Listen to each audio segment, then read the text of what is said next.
Acne affects nearly 1 in 10 people in the world, making it perhaps the 8th most prevalent disease worldwide. What's the role of nutrition? Well, go back a century, and dermatology textbooks were recommending various dietary restrictions. For example, recommending those with acne avoid foods like pork, sausage, cheese, pickles, pastries, sweets, cocoa, and chocolate. Yeah, but old-timey medicine was full of crackpot theories. Dr. Kellogg, for example, blamed acne on masturbation. Nothing a few cornflakes couldn't fix, though. Population studies have found associations between acne and the consumption of foods like dairy, sweets, and chocolate, but you don't know if it's cause and effect until you put it to the test. There have been high-quality reports like the Harvard Nurses study that looked at nearly 50,000 women and found a link between adolescent milk drinking and acne, particularly skim milk, something that's been found for teenage boys as well. They thought it might be the hormones in milk that were responsible, but it could also be the milk protein whey, of which they add extra to skim milk to make it less watery, which may play a role directly in acne formation or as hormonal carriers. That would explain cases like this, where whey protein powders were implicated in precipitating acne flares in teens who had acne that just didn't seem to want to go away, until they stopped the whey. It doesn't appear to just be a protein effect, since soy protein supplements, for example, did not seem to cause the same problem. But for dairy, in terms of interventional studies, all we have are these kinds of case series. If you do a systematic review of acne and nutrition, you get results like this for dairy.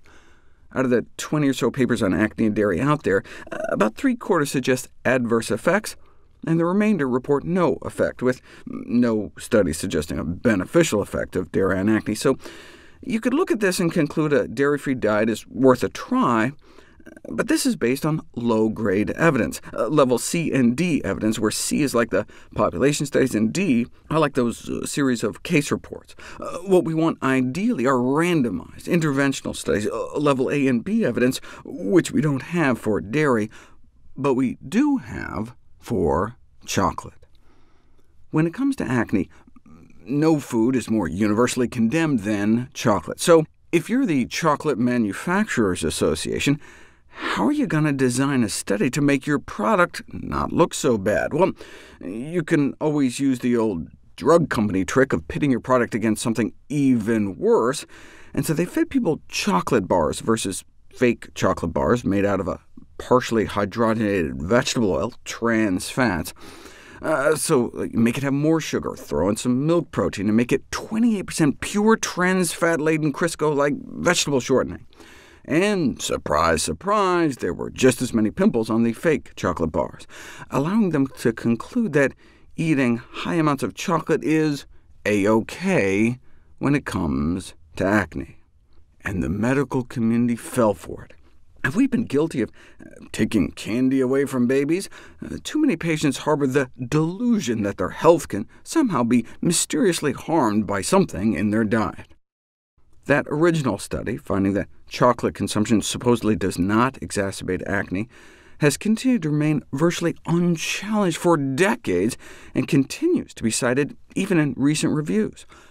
For example, this Pediatrics journal. Years ago, it was demonstrated that chocolate consumption has no effect on acne.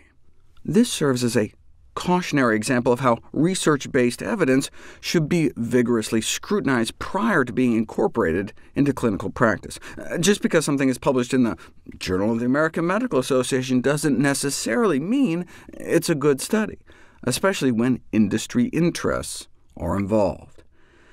Maybe we should be telling acne patients to try cutting down on not only the sweets and the dairy, but also the trans fats found in partially hydrogenated vegetable oils. But we can't be unequivocal in our advice to acne sufferers on foods to include or exclude until they're put to the test in well-designed, randomized, controlled clinical trials.